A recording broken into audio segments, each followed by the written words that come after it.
majina nilikuwa naitwa Piskase. Leo ni mwana PGM 24. Nikikumbuka ambapo nimetoka ninabaki nikishangaa. Mbali sana. Maisha ya magumu sana. Nilizaliwa ndani ya familia ambayo ilikuwa inaikaliwa na misingi ya jamii ilikalia sana. Nilizaliwa njia ambazo sio za kumpendeza Mungu. Yaani mama alikuwa kahaba, alikuwa anapenda nasa za dunia sana. Na huko akawa mjamzito akanizaa mimi. Kia kushangaza simjua hata baba aliyenizaa mpaka saa hizi. Basi nilikomaa mpaka nikakuwa kwa neema. Nami kia kushangaza nikapenda nasa za dunia. Nikawa mlevi, mwasherati, mvuta bangi. Nilikuwa nampenda Mungu.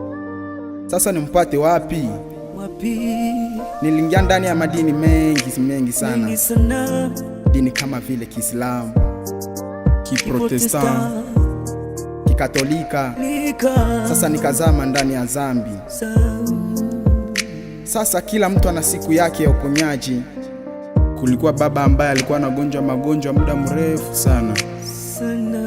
Akaenda kwa mji wa makimbilio, akapata uponyaji. Nami nikasema sasa, huyu Mungu ambaye ameponya baba ndiye Mungu ambaye anastahili kuabudiwa.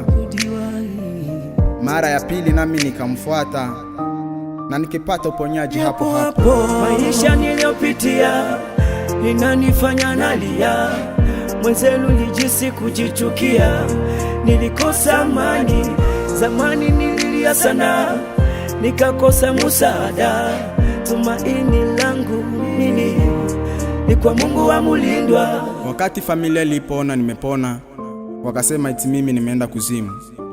Nikajiuliza, kuzimu magonjwa yanaponaka? Ama kuzimu mtu anapasha acha dhambi? No.